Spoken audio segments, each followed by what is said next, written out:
Morning, Dad. Hey, going for a run? Yeah, you should join me like you used to. Not with my old knees and back. Try Xanthicin.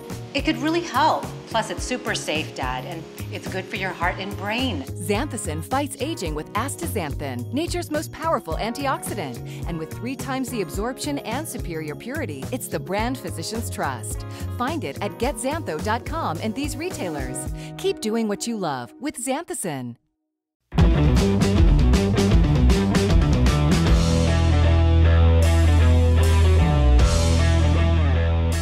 How's it going, everybody? We welcome you to another episode of Hawaii Football Now, episode 26. Here presented by Xanthicin. As always, a big mahalo to our other sponsors as well, Spectrum Mobile and Hawaii USA Federal Credit Union. Jordan Helle, Hunter Hughes back with you as we record this episode on Tuesday, just about noon Hawaii time, scheduled to be released on Thursday, February 24th, coming up in just a couple of days. And hopefully we don't miss out on anything between now and then. It is definitely the off season, so the news cycle has slowed down considerably over the last several weeks, which I think is good for everybody, including those closely associated with the University of Hawaii football program. But once again, thanks to everybody for tuning in once again this week, for supporting us as we move now into episode 26. A little opening drive time as we get going, Hunter. It's been kind of fun. You know, it's been very busy. We mentioned the University of Hawaii football news cycle has sort of slowed down, but the athletics calendar is fast and furious around lower campus, right? You got the top 3 ranked men's volleyball team playing 3 home matches last week. You had the Rainbow Wahine basketball team, which is in first place in the Big West. They had a couple of home games this past weekend, a couple of good showings. It was opening weekend for baseball. They played 4 games Friday to Monday, a couple of wins, a couple of losses as they end up splitting that series. The Rich Hill era gets started. Rainbow Wahine softball had a couple of games on campus, I know, over the weekend as well against Chaminade. Like, it is very busy. And I bring that up because I do think there is a bit of synergy, right? You have seen head football coach Timmy Chang at multiple games. You've seen head coaches from other sports out supporting the arena sports, the diamond sports now as we get into that. Track and field also is in full swing, I should mention, on the women's side. But we saw some really good crowds, you know, building at the stand. We've seen some really excellent crowds the first 4 games opening weekend at Murakami Stadium. 4.5-hour games, you know, that's also a little bit of a talking point when it comes to some of those baseball games. But I do mention it, Hunter, because of the sort of synergy. It seems like there is a renewed energy. From a football standpoint, it seems like the hiring of the new coach has played into that a little bit. And look, the fact that these other teams are winning, i.e. men's volleyball, women's basketball, men's basketball as well to an extent, right? There is sort of a lot of positive energy going around. And the football program, I think, has a bit to do with that.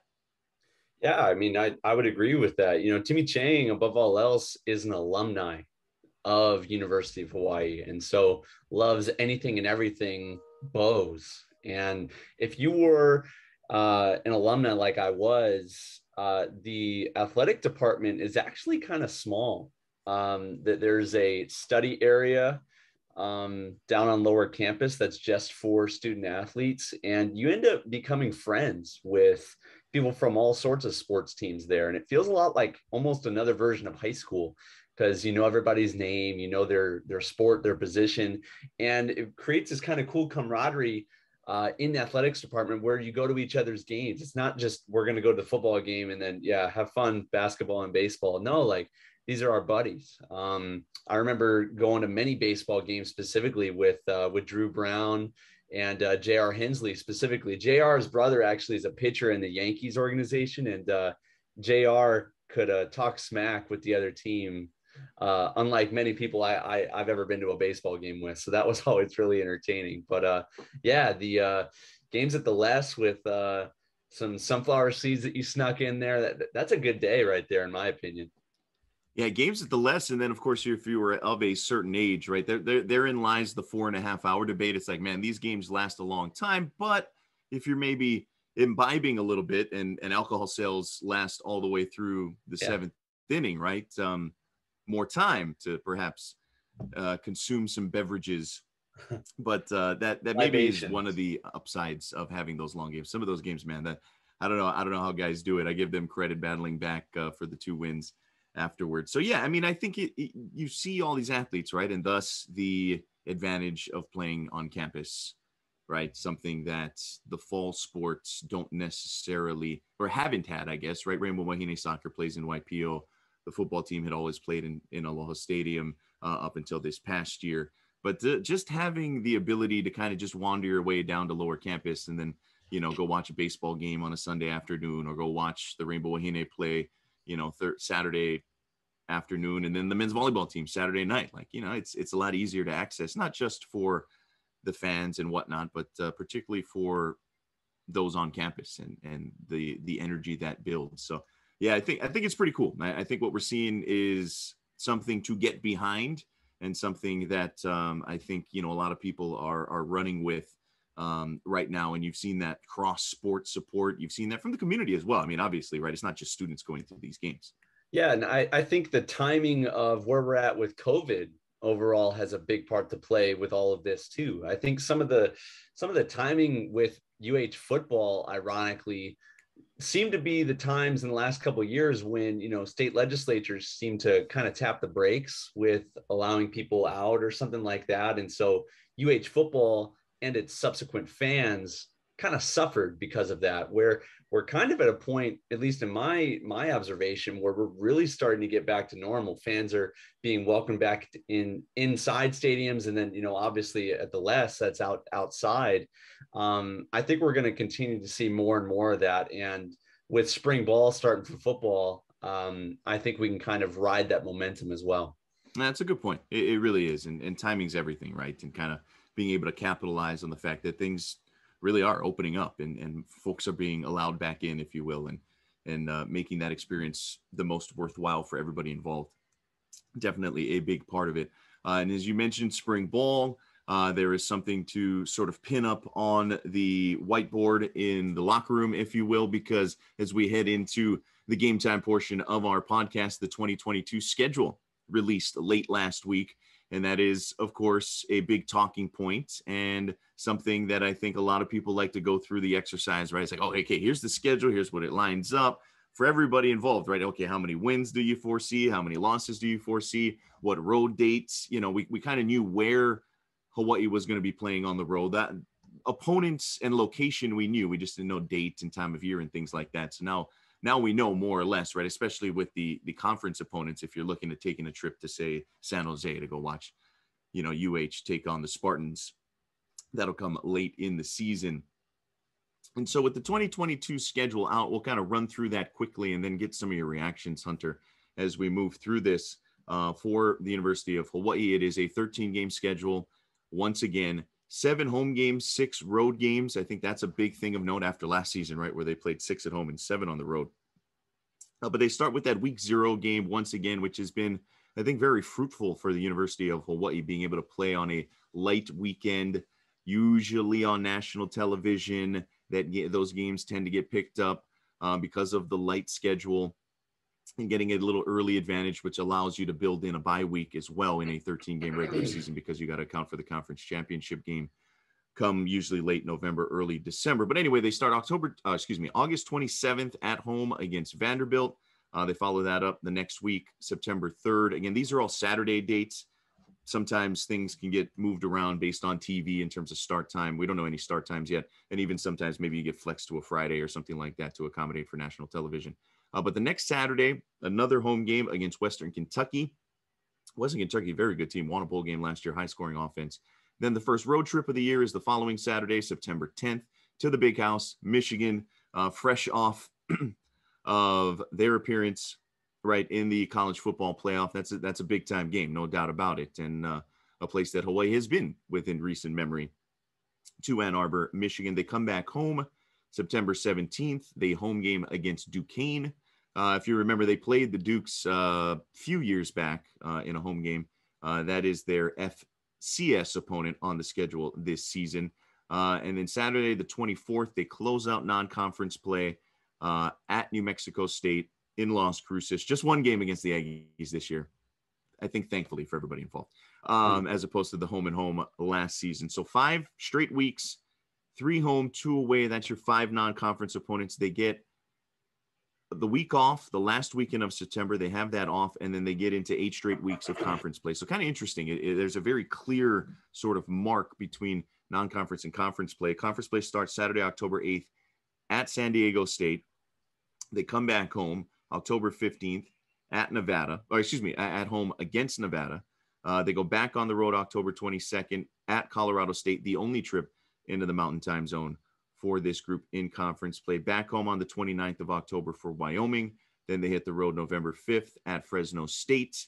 Then that sort of parlays into the final 3 games of the season. November 12th at home against Utah State. November 19th at home against UNLV. So that breaks up a little bit of the home away deal.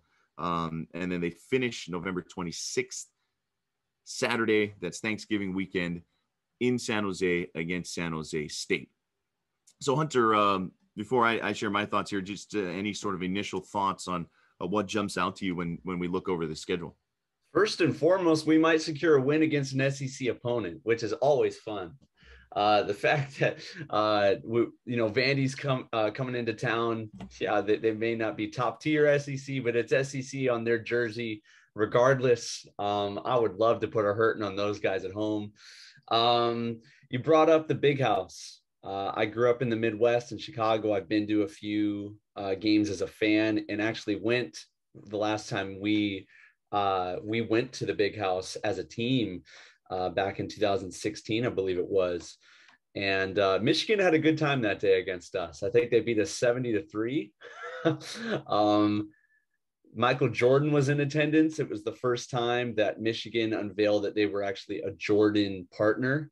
And so that they flashed that Jordan logo on all of their jerseys, all their shoes.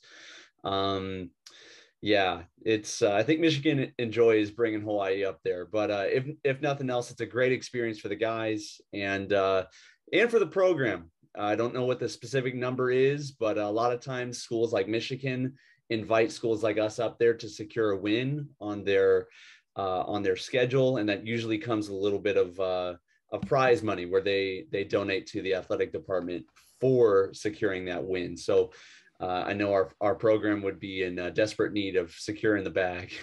And then moving down to conference play, interesting that this will be 2 years in a row that we haven't played Boise.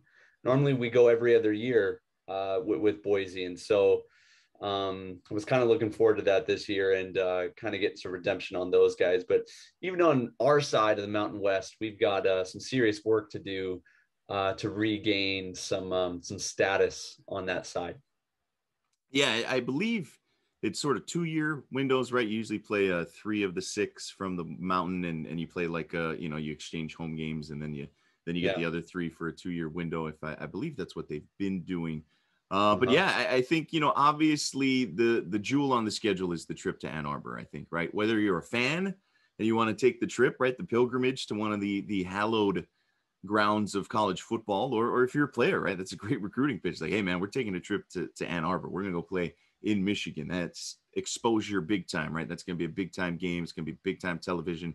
And that's a big deal for sure. So I think some other initial takeaways, no non-conference games interspersed with the Mountain West Conference schedule. That's a little unusual. You usually get a couple of early conference games.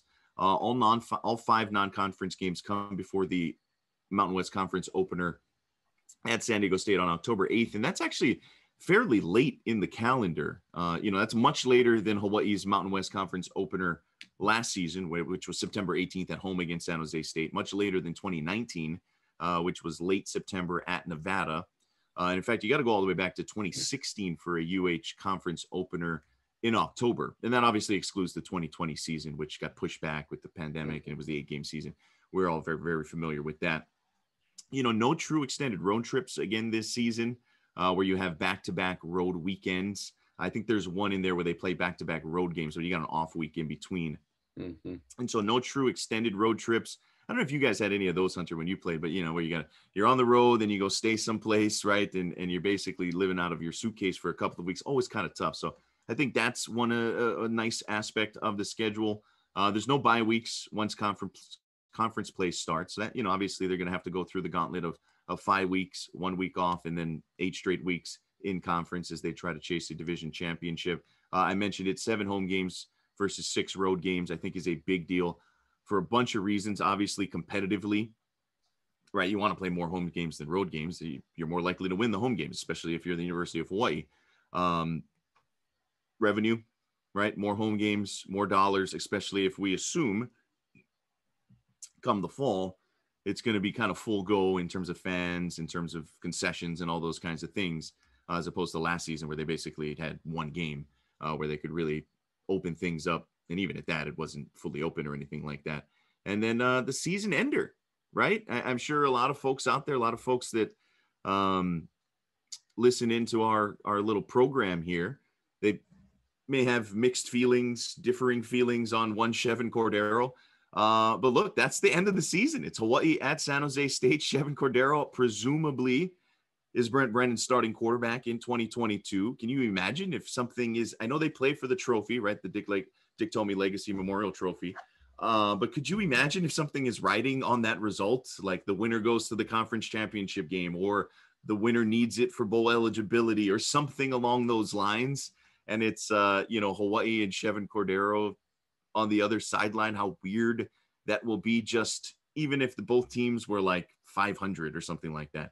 But just how weird that's going to be if, it comes down to like the final drive, or it goes into that final week where it's like it is a very, very meaningful game to both teams, or at least one of the teams. That I think is noteworthy when you look over the schedule. I wish it was at home. I wish it was at home. That game with him potentially and probably being the starter over there would just have so much teeth and would bring some fun buzz to an already growing rivalry between us and San Jose State. For the longest time, San Jose was kind of a sleeper on our schedule. It's not the case anymore. They are a contender. I think Coach Brennan has done a great job up there. And just a little added stuff to a pretty consistent rival for our schedule. That one's going to be fun to end the year with. Yeah, I think it is too. And just sort of adding to that, it's obviously a long ways away, right? That's game 13 on the schedule. But as you look into it, right, you take a little bit of a deeper dive here in terms of the schedule. I think it's laid out in a very manageable way for the University of Hawaii. You don't have the long back-to-back road trip games. You don't have extended travel, right? You're looking at a situation where they only have 1 conference trip to the Mountain Time Zone. That's against Colorado State. Last year, right, you had to go both to Logan and to Laramie to take on Utah State and Wyoming. I know you've got the trip, obviously, to Ann Arbor mixed in there as well. 3 of the 4 conference road trips are in California. Like, you just got to go to San Jose, Fresno, and San Diego. Fairly easy is not the right word, but as light a road trip as Hawaii could ever ask for, right, when it comes to it. So it is favorable from that sense. You got 5 non-conference games before you get into the conference season, right, which is the teeth of your schedule, no doubt about it. And so it does sort of present a nice opportunity for this coaching staff to develop their systems on both sides of the ball, right? You have time to grow into things. It's not like you're playing, and I'm not saying that those games don't matter. Obviously they do, especially when you're trying to get to 7 wins and bowl eligibility, but it does kind of let you build into the conference season, right? It does kind of give this coaching staff, which is putting in new systems on both sides of the ball, special teams included. You got 3 of your first 5 games at home. You've got some winnable games on there, I think. Vanderbilt, I'm with you. Vanderbilt was not good. They haven't been good in the last number. They went 2-10 last year. Their only 2 wins were against Colorado State and UConn. And they also lost to East Tennessee State last year. So like they haven't been good. I'm not saying they're a cakewalk for the University of Hawaii, but it's a very winnable game. Western Kentucky is by far the more dangerous opponent coming in here because they score points. They have won consistently over the last decade. Very successful Conference USA squad. Went to a bowl game last year, put up like 70 or something in the bowl game. That's a good team. But you look at, Vanderbilt, you look at home with Duquesne, you look on the road with New Mexico State, 3 of your first 5 games. It's very conceivable that they're 3-2 after the first 5. And so I look at it, and I don't know how they're going to do in conference. You got coaching changes at UH, at Nevada, at Fresno State, like so much turnover within the division, let alone the conference. So hard to say, but it does at least sequentially kind of lay out, I think, nicely for this program. Yeah, we'll get a much stronger look at, during spring ball in the next few weeks of what type of a team we're going to be able to put on the field as far as a roster is concerned. Because we've been gutted with the transfer portal and everything that's transpired the last few months.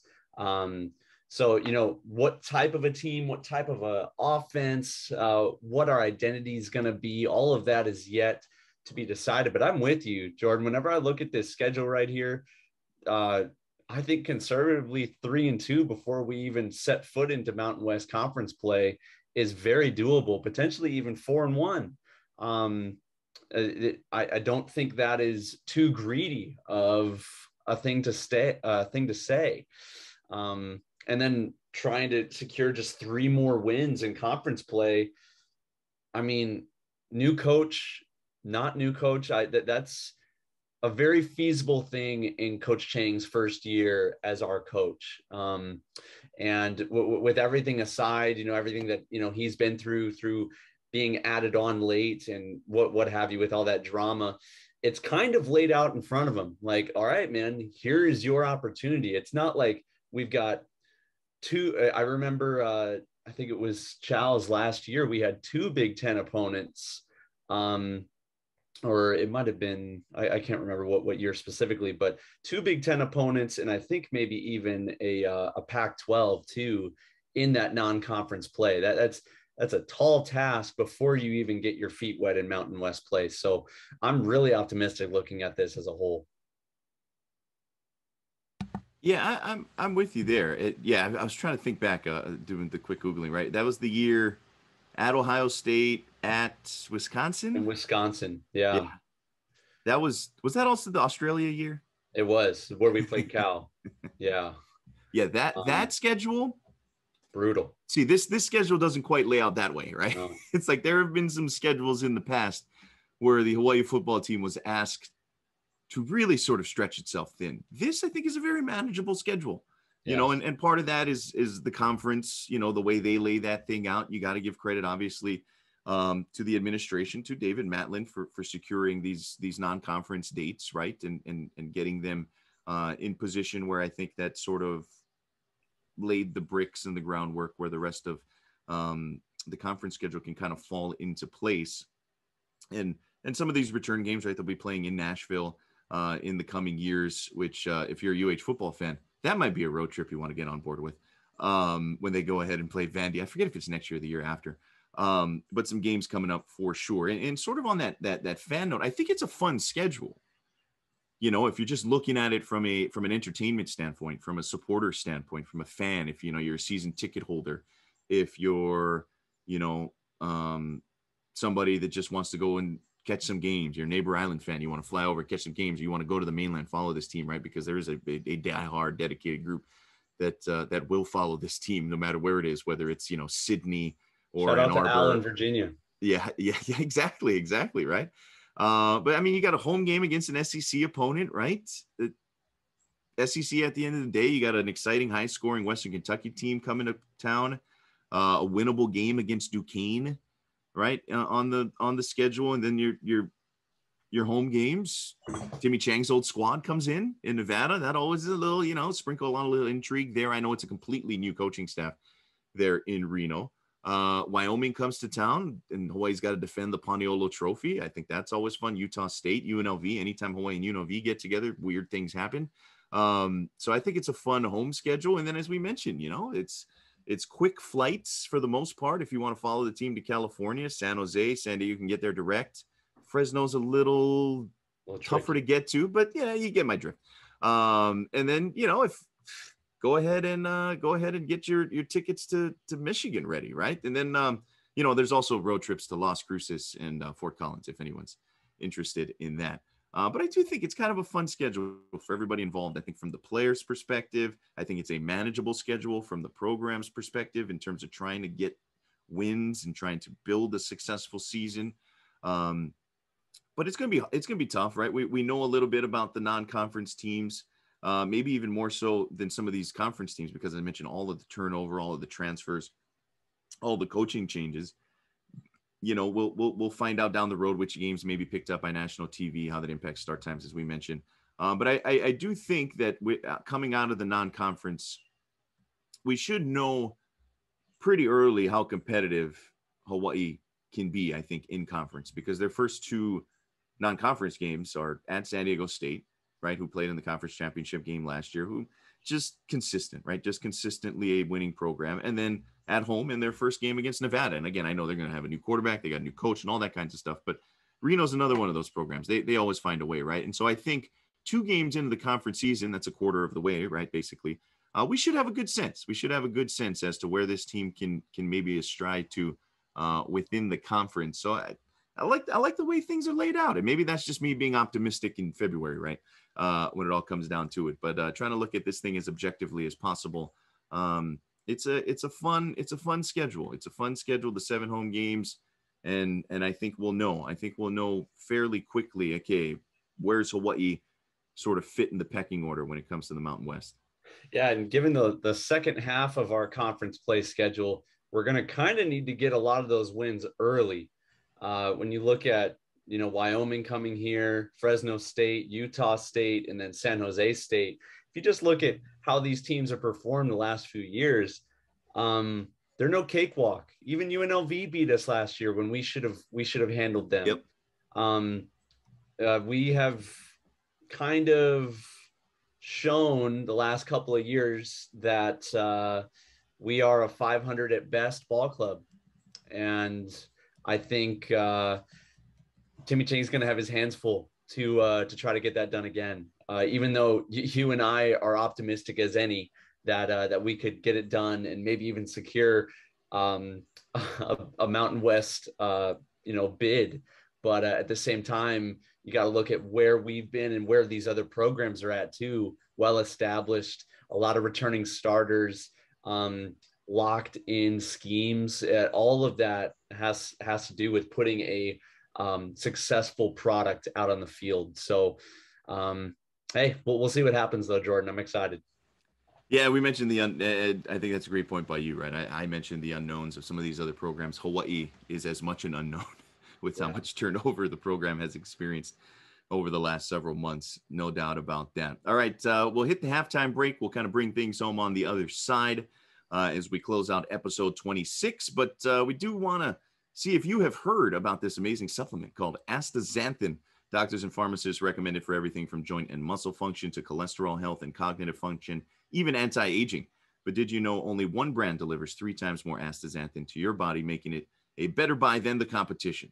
Introducing Xanthicin. Available at getxantho.com, Newtown Square Pharmacy, Down to Earth Kaka'ako, GNC stores, and Pharmacare Hawaii. Learn more at getxantho.com. That's getxantho.com. All right, second half coming up. This is Hawaii Football Now from ESPN Honolulu. All right, second half time here on episode 26.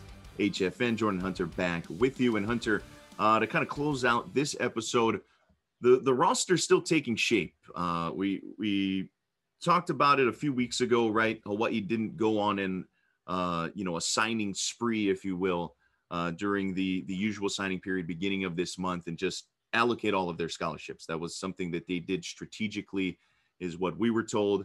And we are learning more, in part because of just the reality of where college football is now. Guys are available into the spring. Guys are available into the summer because of the transfer portal in large part. And the University of Hawaii, word is, over the last week or so, getting some commitments from some transfers. I don't believe this has been confirmed by the university, but put out there by these individual players. We talked about the logistics and how this all works out. Which recruiting class are they considered a part of? how does the scholarship situation work? When does their scholarship basically trigger? Is it, for the summer? Is it for the fall? Is it for next spring semester? All those kinds of things. But with all of that minutia that we can worry about later, the word is that they're getting some intriguing names. 3 Power 5 guys coming in, including former Virginia offensive tackle Micah Mariteragi, who announced he is transferring home. He's a former 3-star recruit out of Kahuku High School. Big time dude. Played sparingly at Virginia, was part of a very strong Hawaii to Charlottesville connection under then coach Bronco Mendenhall, Robert and I, and obviously the ties that they had there from BYU moving over to the ACC. But he's decided he's coming home, and that could be a big thing. And Hawaii over the last couple of years really has gotten some really good offensive line transfers, right? I mean, you think of Iliki Tanuvasa as well, another North Shore guy. You've got Arizona transfer McKenzie Barnes announcing that he is also committing to the University of Hawaii. He's a 6'2", 195-pound defensive back, big dude in the secondary out of the Fresno area, who played 4 seasons for the Wildcats. Didn't play a ton the last couple of seasons, basically 2 games each of the last 2 seasons after playing in 8 back in 2019. So looking for a fresh start there. You got Oregon State defensive back Jojo Forest. Interestingly enough, obviously Hawaii played in Corvallis last year. He's out of Gardenia, California. Mission Viejo product, obviously a strong, well-known high school program there. He was a 3-star recruit, as was Micah Mariteragi coming out of high school per 24/7 Sports. So that, I believe, now makes 3 Pac-12 transfers, along with Washington State's Cam Cooper, another Power 5 guy in Mariteragi. And so, the roster continues to get built. And I think, it's so interesting how prolonged the process is now, and when you bring these guys in, and the ability to bring in dudes with collegiate experience, with Division I experience, with Power 5 experience, and multiple years of playing Power 5 football. I mean, look at Barnes, right, who spent 4 seasons already playing big-time college football, playing at Arizona, maybe not getting on the field a ton, but being part of that program. And so, I think these guys have the potential, right? No doubt about it. You look at some of their high school accolades, for whatever reason, didn't quite ascend too high on the pecking order on the depth chart at their schools that they're coming from. But some exciting potential coming in, and the value of guys with experience, Hunter, how important is that? How valuable can that be to a program that is looking to, kind of find their footing under a first-year head coach? Yeah, I mean, it's really big. A lot of times guys that come from Power 5 down a level to University of Hawaii, they are used to a certain speed that the game is played. And when that transfers to Hawaii, they're usually half a step ahead, where they might have struggled up at the Power 5, Pac-12 level. I remember, ironically, I was in a meeting one time with Coach Chow, and he received a phone call from then head coach at University of Utah, and they were talking about one of our wide receivers just being able to have a couple steps advantage from transferring from Utah now to University of Hawaii. I was listening to that conversation, and so to hear it from coaches that have coached at that level, and then dropping down to University of Hawaii. I'm not saying that we can't have top tier speed, top tier athletes, but it's just more the case at the Pac-12 level than it is in the Mountain West. And so a lot of times, definitely at the DB spot, which we needed help at for the last couple of years, it's encouraging that is a very big emphasis on this new coach's tenure in recruiting. And how do you foresee sort of getting these guys integrated into the program, right? These grad transfers that may come in a little bit later in the process, may not be there for spring ball or whatnot. I would imagine that's, these guys have a bit of an advantage over, say, even a JUCO guy or a high school guy. Hey, maybe they'll miss some time, but the learning curve isn't quite as steep, perhaps. Yeah, definitely with graduate transfers too. They're all business, generally speaking. In my experience, they're They're there to fill a role. They're there to do a job. And instead of graduating and going on to, whatever other career choice, usually the case with grad transfers, they're trying to make either one last effort for their own career, or they're trying to extend it. They're trying to, in a lot of these guys' cases, coming from Pac-12 to Mountain West, trying to pad some stats to make it kind of shiny before they make an attempt at going to the NFL. So that's, in my experience, what has kind of been the case. It's not the case for everybody, but usually with graduate transfers, they've been through it before. You don't have quite as much drama in the locker room. However, that happens sometimes too, but usually they're the least amount of hassle than maybe just another big ego kid moving throughout the transfer portal. It's not usually the case with grad transfers. I mean, correct me if I'm wrong. That's just kind of been my observation. No, I think so, right? It comes with maturity, right? Yeah. It comes with a certain level of experience, a certain level of having gone through things, having seen things, having experienced things. And I don't think that it is a bad thing to have around your program, especially when you've got a young first-time head coach, right? And I think that sort of falls in line with the conversation we had around the assistant coaching staff, guys who have experience, guys who can help along the process. And none of this is to say that Timmy Chang, as the new head coach, isn't capable or anything like that of doing the job of getting things going in the vision that he sees. But surround yourself with help, right? Guys that'll buy in, guys that'll be supportive, guys that don't need maybe as much hand holding as some of the younger guys that come in. I don't think it's a bad thing at all. And so we'll see with some of these veteran guys coming in on both sides of the ball, obviously on the offensive line, and a couple of guys in the secondary. We'll see what kind of contributions they can make, no doubt about it. And another one as well that announced that he is committing to the University of Hawaii. I believe he's a class of 2022 graduate coming up, is Lester Lycene Langafowaina out of Tafuna High School in American Samoa. And again, not sure exactly when he will be enrolling or anything like that. But he's another one, in the signing class, they had a young man from American Samoa. This guy, Langafowaina, is a Russian, again, out of Tafuna. It's kind of funny because we mentioned Al from VA, right? He a frequenter on the comments on YouTube. He was asking about some of the recruiting ties to American Samoa and Australia in particular. But here's another connection, right?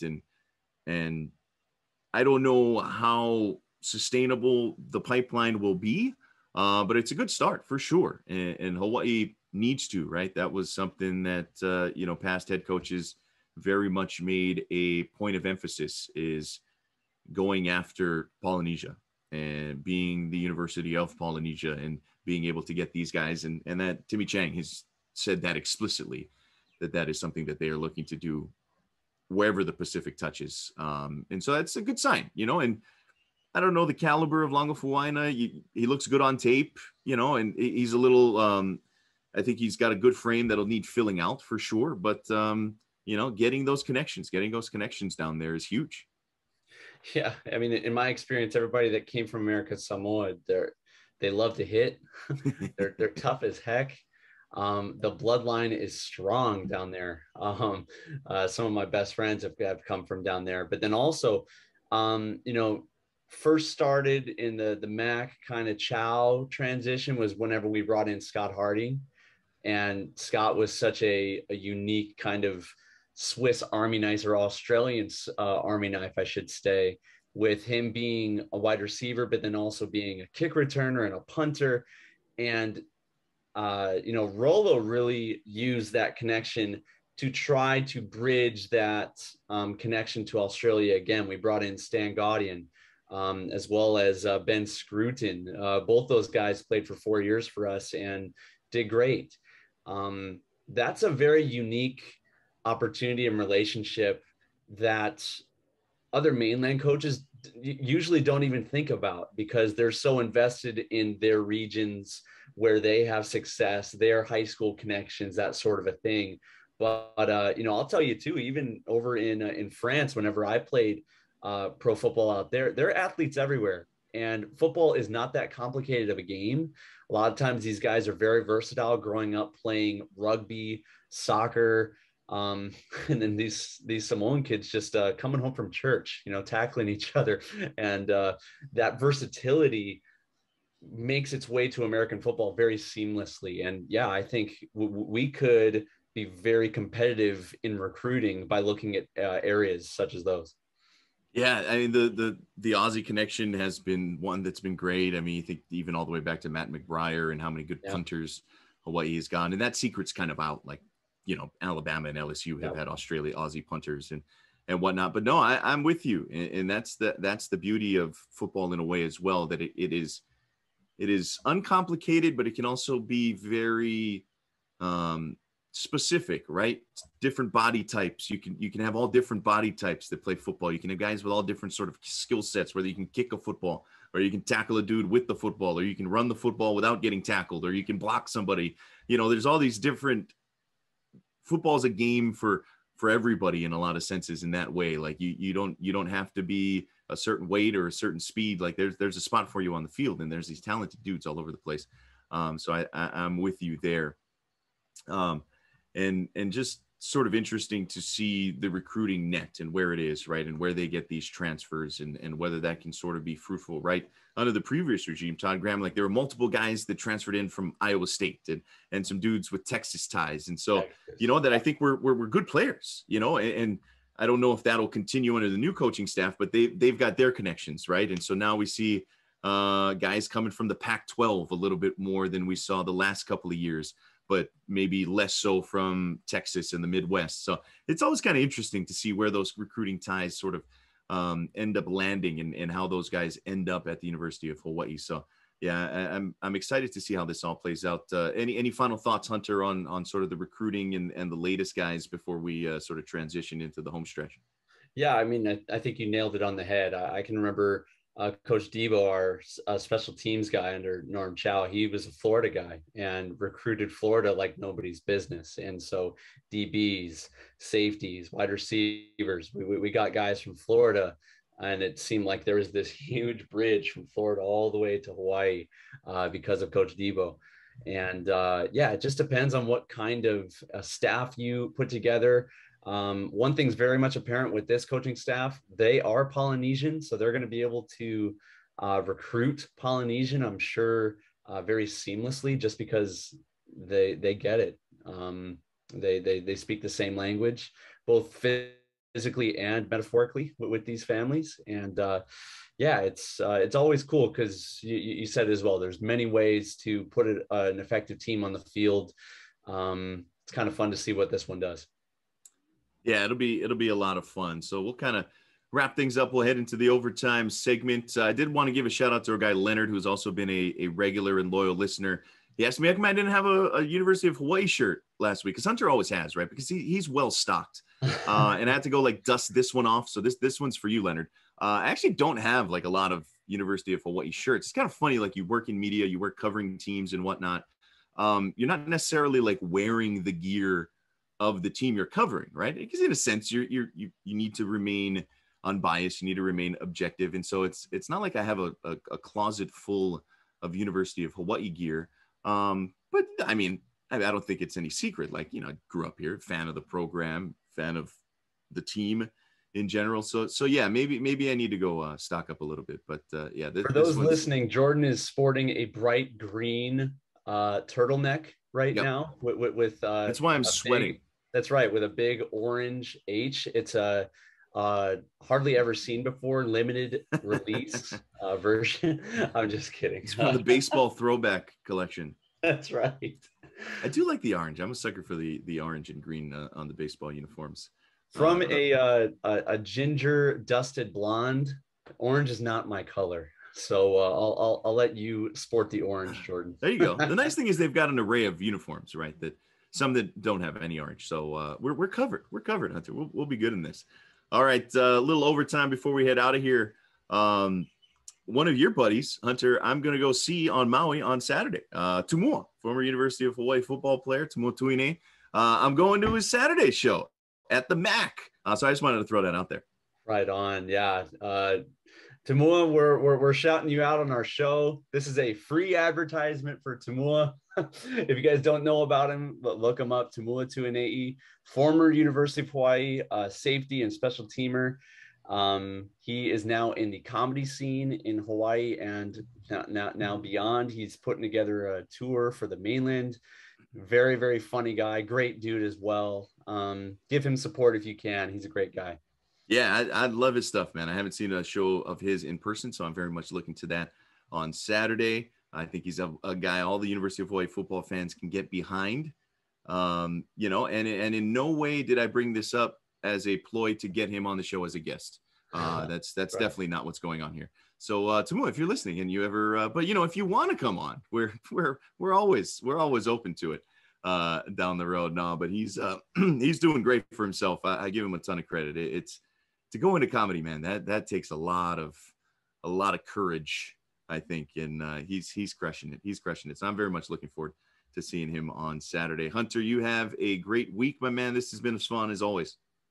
You too, bro. Have fun with Tamua. Yeah, it's gonna be fun. Again, big thanks to Jaron on the controls as well. We will see everybody next week, right back here on Hawaii Football Now, presented by Xanthison. You can hit me up on Twitter, Instagram at Jordan Helle Hunter, at all around ATH. You can hit up the show as well on all the social media platforms, Facebook, YouTube as well. Drop us a comment there, and a big mahalo to our other sponsors, Spectrum Mobile and Hawaii USA FCU. Have a great week, everybody. Aloha. You've been listening to Hawaii Football Now with Jordan Helle and Hunter Hughes, all from ESPN Honolulu.